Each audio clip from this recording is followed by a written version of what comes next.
लालची मिठाई वाला। दिनपुर गांव में सोहन नाम का हलवाई रहता था। वह खूब बढ़िया और स्वादिष्ट मिठाइयाँ बनाने के लिए जाना जाता था। इसी वजह से उसकी दुकान पूरे गांव में मशहूर थी। पूरा गांव उसी की दुकान से मिठाई खरीदता था। वह और उसकी पत्नी मिलकर शुद्ध देसी घी में मिठाई बनाते थे। इससे मिठाइयाँ काफ़ी अच्छी और स्वादिष्ट बनती थीं। हर रोज शाम होते होते उसकी सारी मिठाइयाँ बिक जाती थीं और वह अच्छा मुनाफा भी कमा लेता था।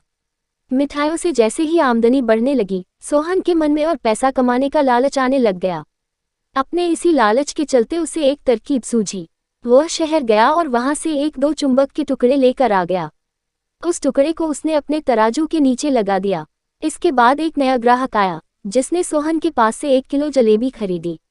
इस बार तराजू में चुंबक लगाने की वजह से सोहन को अधिक मुनाफा हुआ। उसने अपनी इस तरकीब के बारे में अपनी पत्नी को भी बताया, लेकिन उसकी पत्नी को सोहन की यह चालाकी अच्छी नहीं लगी। उसने सोहन को समझाया कि उसे अपने ग्राहकों के साथ इस तरह की धोखेबाजी नहीं करनी चाहिए, लेकिन सोहन ने अपनी पत्नी की बात बिल्कुल भी नहीं सुनी। वो हर रोज तराजू के नीचे चुंबक लगाकर अपने ग्राहकों को धोखा देने लगा। इससे उसका मुनाफा बढ़कर कई गुना अधिक हो गया। इससे सोहन को काफ़ी खुशी हुई। एक दिन सोहन की दुकान पर रवि नाम का एक नया लड़का आया। उसने सोहन से 2 किलो जलेबी खरीदी। सोहन ने इसे भी चुंबक लगे तराजू से तोलकर जलेबी दे दी। रवि ने जैसे ही जलेबी उठाए, उसे लगा कि जलेबी का वजन 2 किलो से कम है। उसने अपना शक दूर करने के लिए सोहन से दोबारा से जलेबी को तोलने के लिए कहा। रवि की बात सुनकर सोहन चिढ़ गया। उसने कहा, मेरे पास इतना फालतू समय नहीं है कि मैं बार बार तुम्हारी जलेबी ही तोलता रहूं।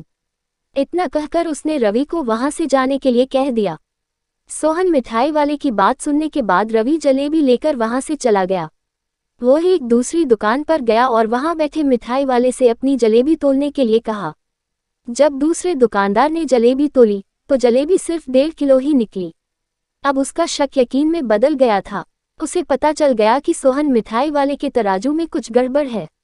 अब उसने तराजू की गड़बड़ को सबके सामने लाने के लिए खुद एक तराजू खरीद लिया और उसे ले जाकर सोहन मिठाई वाले के दुकान के पास ही रख दिया। फिर रवि अपने सभी गांव के लोगों को वहां पर इकट्ठा करने में लग गया। जैसे ही लोगों की थोड़ी भीड़ बढ़ने लगी, तो उसने गांव के लोगों को कहा कि आज मैं आप सभी लोगों को एक जादू दिखाऊंगा। ये जादू देखने के लिए बस आप लोगों को सोहन मिठाई वाले से खरीदा गया सामान एक बार इस तराजू में तोलना होगा। तब आप लोग देखेंगे कि कैसे सोहन मिठाई वाले के तराजू में तोली गई मिठाइयाँ इस दूसरे तराजू में अपने आप ही कम हो जाती हैं। कुछ देर बाद 1-2 लोग मिठाई लेकर रवि के पास पहुंचे, तो उसने ऐसा करके भी दिखाया। इसके बाद सोहन की दुकान से जिसने भी मिठाई खरीदी थी, सभी ने रवि के तराजू में तोलकर देखा, तो सबकी मिठाइयाँ 250 ग्राम से लेकर आधा किलो तक कम निकली। ये सब देखकर लोगों को काफ़ी हैरानी हुई। अपनी दुकान के पास ही यह सब होता देख सोहन मिठाई वाला रवि से झगड़ा करने लगा। उसने लोगों को बताया कि रवि यह सब नाटक कर रहा है। अपनी बात को सही साबित करने के लिए रवि सीधे सोहन मिठाई वाले का तराजू लेकर आया और तराजू में लगा चुंबक निकालकर सबको दिखाने लगा। ये देखकर गांव वालों को बहुत गुस्सा आया। सबने मिलकर उस लालची मिठाई वाले को खूब मारा। अब उस लालची मिठाई वाले को अपने लालच और उसके कारण की गई गलत हरकतों पर पछतावा हो रहा था। उसने अपने गांव के सभी लोगों से माफ़ी मांगी और वादा भी किया कि भविष्य में वे ऐसी कोई भी जालसाजी नहीं करेगा। सोहन की इस धोखेबाजी से पूरा गांव नाराज था, इसलिए लोगों ने उसकी दुकान में जाना काफ़ी कम कर दिया। इधर सोहन के पास पछताने के अलावा कुछ और नहीं बचा, क्योंकि वो पूरे गांव वालों का भरोसा खो चुका था। कहानी से सीख कभी भी लालच नहीं करना चाहिए। हमेशा ईमानदारी के साथ अपना काम करने से ही इंसान का नाम होता है।